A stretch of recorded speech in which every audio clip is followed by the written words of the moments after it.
Hi YouTube, welcome to another update of my shed. Last time you've seen this grey Wolseley in a couple videos before this, it was running outside my garage at home. It started up absolutely fine, it was running, and if you can remember watching that video, it stopped very quickly and I turned around and said, oh, it must have run out of petrol. After I turned the camera off and looked in the tank, there was a bit of petrol in there, so I tried starting it again and it lost all its compression. I had to take all the valve cover plates off. The exhaust valve didn't budge at all, so I thought it might have slipped, so that stayed as it was, 15 foul like it meant to be. Inlet meant to be 15, but it was nearly to the 16 mark. So I set on back at 15, but the valves under the nuts are really tight, so I don't know how it slipped. I'd done all that, put them back together, but as I was turning the flywheel, it was passing a lot of air through the exhaust valve, so unless there was a bit of grip stuck in there. So I thought I'd have a go starting it. There wasn't hardly no compression there at all. About 5 flicks of the flywheel it did take off. It was very smoky first, but after a few minutes of running, it seemed to be fine. There's a bit of a misfire stuck to it because I got no alternator and it's not driving nothing on it at the minute, so it's never been brilliant for driving with no load on it. So I had it out yesterday afternoon running. I thought I'd run it for a bit, so I went to get some water. I found this green butt down inside my shed. I thought that's my water butt. I went to pour it in there, and as I poured it, it was all the filthy oil and like petrol residue in the bottom of that engine, which I drained out, went all straight into the hopper. So I managed to top it right. By the time I pulled it up and seen it come up, I thought, that ain't water, that's oil. So I had to clean it through. But never mind, it shouldn't rust out now, it should be alright. So once I changed it to water, I had it run for a good hour until it ran out of petrol, and it seems to be fine. Touch wood. Beside it we've got the Climax pump. I cleaned that all up last week, all the pipe work and the brass and the International LA. I'm taking that to show in a couple of weeks time, so that'll be the first main weekend rally of the year, so I've been busy today sorting out the van and the caravan to go to this rally. Yesterday afternoon, because it was very nice and sunny, same as today, I had United out, and that was running for a bit.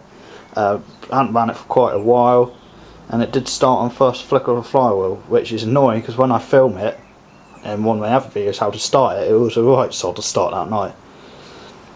The Fuller & Johnson NC, I had that out, but it keeps stopping every few minutes. It was running rich, and you cut it down and then it wouldn't pick up, and then you open the carb a bit more, shut it would not stay running, and you get it set right and it'd be running fine, and then all suddenly it was like misfire on a stroke, and it'll give a massive backfire, bang, and jumps in the air. So I don't think the timing's right on it, so I didn't bother messing on the mag enough. I fiddled around the governor a bit and fired it up again, and touch wood, it did stay running for quite a while, so it did run out of petrol, but it obviously wasn't timing because it wasn't getting really hot or nothing. So that one's ready to go around shows now. I hopefully might take it on to Walkable show this year, take that one up there. The Manco I had running yesterday, I haven't had that run for quite a long time. Normally the igniter and the Magnite plays up if it's been sat around for too long, or it gets damp anyway. So I thought I would take it out and see if it will run. So obviously the damp didn't get to the mag as much as I thought it was, or even the night. It did start, well, I took a few flicks, spinning with the handle, but eventually went. And she was fine, that one was. I've got to get my Lister D out next week or so. I've got to repaint all the fuel tank on it. So once I get that one out, I will. This is a stationary engine paint, see, from Stationary Engine Parts. You see it's all flaked off. So I bought some spray paint, so I will do that tank hopefully next week or the week after, and then I'll get out in the garden and give you a little fire up of it, show you how to start, and there's quite a few videos of how to start a Lister D on it. I'll show you how to start my one. but I might have to do a pre-start before I show you, because it's been quite a while since I had it running. The problem is, on all these engines, you forget how to start half of them, all the little settings and their little niggly problems. So it hasn't been fiddled with, so I should be alright from memory how to start that one. This is the H1 pump. I pulled this one out. It will pump, but it's very weak pumping to it. It will suck in the water fine, but it's like a little gentle trickle out. It just dribbles. It's nothing spectacular, you know what I mean, nothing brilliant. So I want to try to get these off, but I don't think it's the brass balls. I think it's the cups, if you know what I mean, the rubber mats, valves. So I might bung this end up, fill it with water and leave it a few days and see what happens with the soaking off them, and it might work then. But there's a little play around. I did have the pump given to me anyway, and I have repainted it all. It's been scuffed up, it's been under the workbench and that. Can't keep them above it. When I had it given to me, this was all smashed out the back here with a big chunk missing. So I cut a piece of steel. I've got a piece of card, marked it as template, cut it out to steel. Then super glued it in there, because I got it literally bang on alignment, all super glued in there. And then car filler around it, and to look at it, you can't even see the joint or nothing. A bit of a joint down in there, but you don't really see that much once it's got the lamb sheep wool whatever in there. But I can't understand how you put oil in this, because you got your two little holes in the corner, one there and one over there, and there's a trough in here, but there's no holes going up the bottom or nothing for oil. So I don't know what that's for, unless that was for the manual which came with the pump when it was first made, unless that rolled up and sat in there and you had to oil these little holes separately with an oil can. Now a little cap for the paperwork being there. It might have done, I never know, because I know some listed these, if you're lucky to get them, they have like a tube bracket. I can't remember where to put them now. I think they're down beside the inspection door down there. And they're like a tube, and that's where the dealer manual sort of thing have been rolled up and slopped down in years ago. A lot of people took them off when they had an engine. Some people didn't even have them on when they got sold. And you might find if someone bought 8 listed these, it might have only been on the one, because you only need to know how to start the one for the whole lot, you know what I mean. So you never know. So if you ever got one of those tubes on your listed D, paint it up and put it back on it if you want to paint your engine.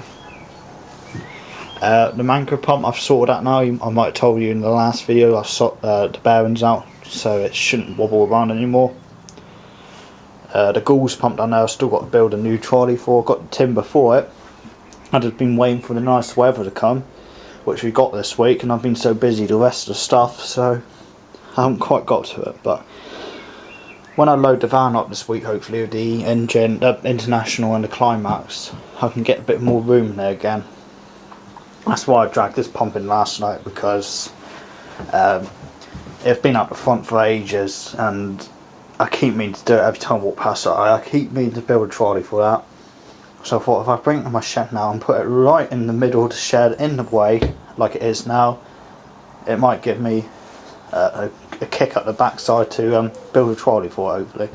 And once I get a trolley built, I might build all the trolley first, take it all apart, and I'll show you the video, and make a video of it to show you how to make your sort of trolley. I don't know to make it a 2-wheel trolley yet, or 4-wheel trolley. I had to see what cast iron wheels I've got here for it, and I've got to get some axles welded up. So hopefully I'll build a trolley for that in the next few weeks. And I've got to build a new trolley for the Petter 3 horsepower Petter in there, a 1.1 I think it is, if I can remember. I haven't had it out for a week or so. So it's running that engine, it does run nice. You might see it on one of my previous couple of videos back. I'm really pleased with that engine, it's a nice runner. And being air cooled, you can take some day shows, you don't have to worry about taking water or nothing with you. So it's strange having an air cooled engine, because you're so used to putting water in it, and when you're running it, you think, there's something I'm forgetting to do to that engine. and then you think, no, there's no water in it, and it started, and there's a couple of oil parts, you just got to oil the governor a little bit, and then that's really it of that engine. And once you get your fuel mixture just set right, it runs all, well, I had it run for probably about half a day out here, so I can't say it runs all day, but the chap I bought off used to take it around shows, and the last time it was rallied at a show was about 2008, and he's got a Wolseley WD2 now takes around. You might have seen that again in one of my videos up Traverse Day, a dark green one. I actually got a picture of it up on the wall here. That one there, the Leo pump, and obviously my set is the same. I've got different trolleys now, the same sort of trolleys as that one, so that's who that engine belonged to. Really ain't much more than me to say about it. I keep meaning to put a Leo pump out. Everybody probably watch these videos probably think, is he ever going to do it? I will do it one day, but it's surprising how much it costs to do these things up. Best thing to do now, if you've got pumps and need painted green, get one can of dark green and do the whole lot in it. I don't see the point messing around with different cans of paint, because this is dark Lister dark Brunswick green from Stationary Engine Parts. I had a can left over from doing my petrol in the garage. I use it on the pump because petrol won't affect it because there's no petrol going through it, so you should be alright for petrol proof. My mate uses Land Rover green paint, Blackfires, and it is fuel resistant and everything. Cheaper to buy in this paint. It's a better quality finish, so that's sort of Land Rover green, and that's Lister green. So you get both of them in there. There's hardly no difference between the colour. No one's going to know really, unless you really a proper person with a stationary engine and know every single colour you got. But if I painted that pump in that colour, took it to the rally field beside maybe a Lister D, painted it in that colour, who knows till you really look up close, unless you know what engine it is. Yeah, it'll stand like a sore thumb if you paint it pink or something. So that's all really you should do, is get a cheaper paint. I don't go too cheap because obviously your quality of paint won't be there. But this probably had about 4 coats, I think 4 or 5 coats to get quite a good standard of paint to it, where the Leos only had 2 coats, and there's a lot better finish on what this is, and plus the castings on the Lister is smoother than what the Leo one is, and obviously it's fooled the little pimples in quite well. No, it's nice paint. That's what I've done the Fuller & Johnson in, that Land Rover green. That's a light mid Brunswick green from Stationary Engine Parts, and that is almost identical between the Land Rover green and that. When I bought it for that engine, because this engine, when I sanded it back, it was quite to the original paint, to the original logo, so it wasn't like someone painted it again. It was that sort of colour. It wouldn't match up to the dark Brunswick green behind the fuel tank. It was lighter, so it's not like the sun's faded, because no sun had got in behind the fuel tank. So it's not like the it's more of a closer match to the light Brunswick than the dark one.